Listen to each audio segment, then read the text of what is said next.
Okay, so konting experiment lang tayo and may gusto akong i-share.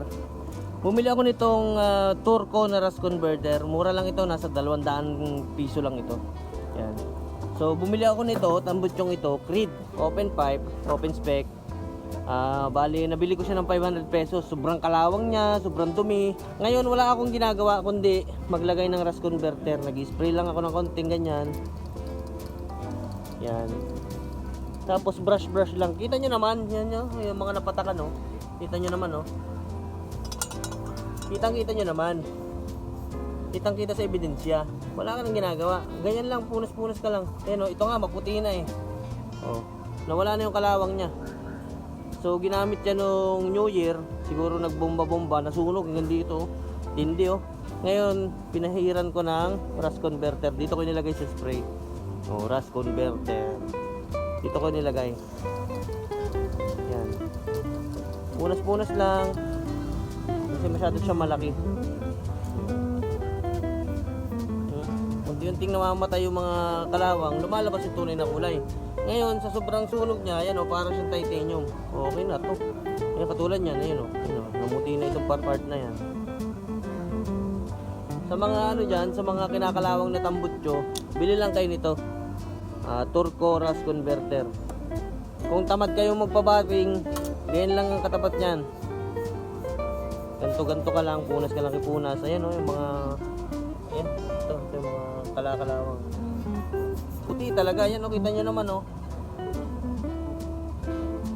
Yan o, mga natulo-tulo na. Pinapatay niya yung ano, di ba? Ayaw pang bumusiksit. Yan o. Kitang-kita mo talaga, ano namamatay. Yan, kasi naguhit na o, natulo na yung ano niya. Ito, kalawangin to kanina eh. Ano mo itsura? Parang titanium na siya kasi nawala na yung ano. Ganito lang. Ginagawa ko. Nalagay ko lang. Tama pa nga sa ilalim. 500 pesos ko lang yan, second hand ko nabili. So para malinis yan, ito lang ginagamit ko, rust converter.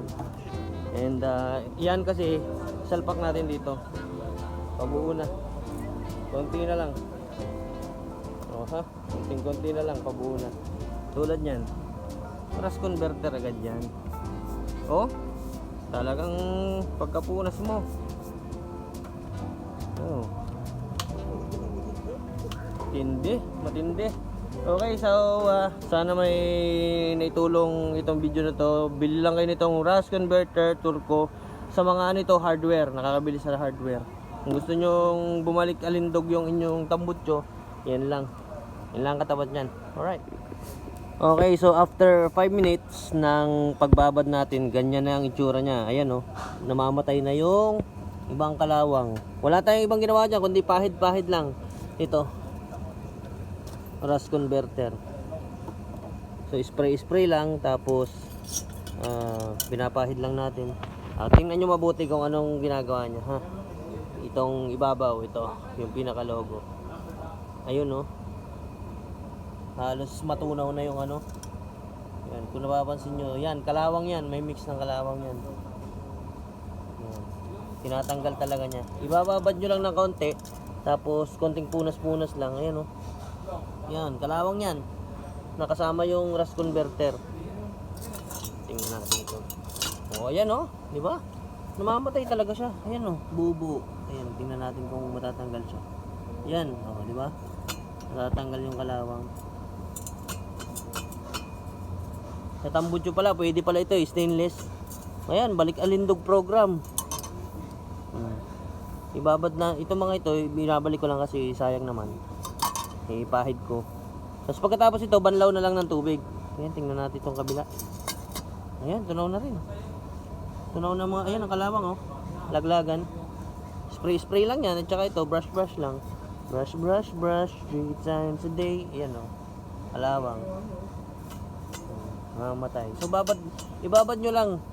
Hindi ko naman alam kung gaano ko ito katagal ibababad. Basta ibabad nyo lang. Yung sa tingin nyo, wala na siyang kalawang. Yung satisfied na kayo sa outcome. Ito lang yan, rust converter. So available yan sa mga hardware. Kung nakakita ko yung ganyan, mga price range nito nasa mga 150 to 250 pesos, 200 rust converter. di ba? Oh. Tingnan nyo naman kung gaano kakalawang yan kanina. Ngayon, maputi na siya.